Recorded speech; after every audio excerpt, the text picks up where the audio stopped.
When asked where the children were, the defendant told her aunt that she had killed them. A quiet street in one of the wealthiest suburbs in America. A mother, 2 children, a $1.5 million home, and then a nightmare that no one saw coming. Tonight, we're breaking down the case of Janette Macausland, a 49-year-old acupuncturist from Wellesley, Massachusetts, accused of one of the most disturbing crimes of 2025. Stay with me, because this story goes much deeper than the headlines on the surface. Janette Macausland appeared to be living the life many people dream of. She was married. She had 2 children, 7-year-old Kai and 6-year-old Ella. She worked as an acupuncturist at a highly rated clinic just outside Boston, and her family lived in Wellesley, Massachusetts, one of the most affluent suburbs in the entire country. Their home on Edgemore Avenue was reportedly worth about $1.5 million. By every measure that the world could see, she had it all. But behind closed doors, something was breaking apart. In October 2025, Janette's husband filed for divorce. Court documents show he cited an irretrievable breakdown of the marriage. He wanted custody of their 2 children and the house. In November, Janette filed a counterclaim. She wanted custody too. What followed was a bitter, escalating legal battle that would lead to something unthinkable. By April 2026, things were reaching a breaking point. On April 16th, a motion was filed to bring in a neutral third party, a guardian ad litem, to assess the custody situation. That guardian was officially appointed on April 21st. Just 3 days later, everything fell apart. On April 24th, police in Bennington, Vermont, roughly 120 miles from Wellesley, received a call about a distressed woman at a private residence. That woman was Janette Macausland, and the home belonged to her aunt, Sandra Madison.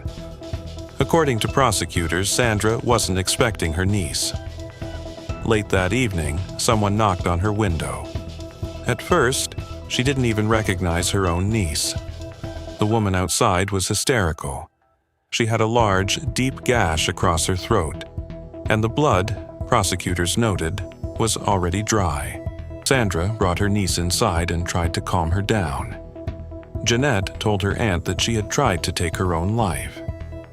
And then Sandra asked the question that would change everything. "Where are the children?" Janette's answer. She told her aunt that she had killed them. Sandra immediately called police in Bennington.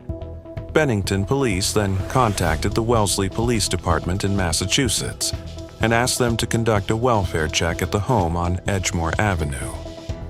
The dispatch audio from that night is chilling. Officers arrived, they entered the home. Inside, they found 2 deceased children, 7-year-old Kai, 6-year-old Ella.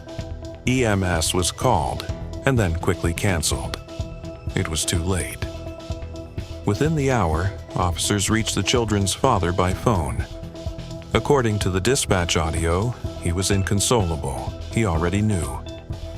According to the arrest warrant obtained by WHDH-TV, Janette Macausland allegedly admitted to strangling both of her children in her bed. She then attempted to take her own life. Her aunt told officers what Janette said to her that night.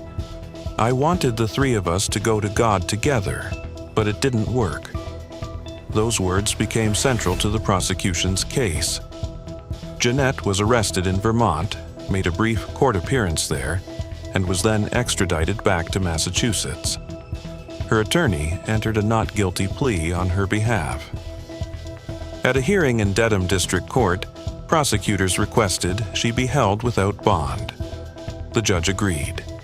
She was ordered to a women's facility in the western Massachusetts town of Chicopee.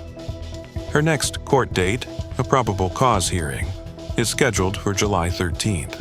So, what does this case actually look like from a legal standpoint? Prosecution side, this appears to be a mountain of evidence. There are multiple confessions, one to her aunt, one to police. There's forensic evidence at the scene. there's the 120-mile drive, which in itself shows planning, purpose, and consciousness. Here's why that drive matters so much legally. Driving over 100 miles requires concentration, navigation, and decision-making. It's nearly impossible to square that with an insanity defense. It shows she knew exactly what she was doing and where she was going. Speaking of an insanity defense, that's likely where her legal team will turn. But the legal bar is extraordinarily high. To succeed, the defense would need to show that Janette didn't know or understand what she was doing at the time of the killings. Her own words, "I wanted the three of us to go to God together," actually hurt that argument. Those words suggest intent, purpose, a thought-out plan.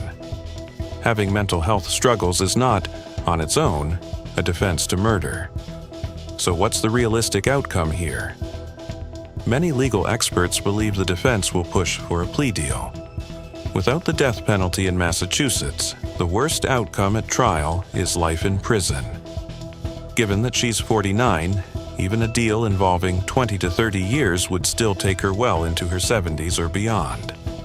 The prosecution, on the other hand, may push for trial. The evidence is strong. The case is high profile. And no prosecutor wants to appear lenient in the murder case of a 6-year-old and a 7-year-old. Kai was 7 years old.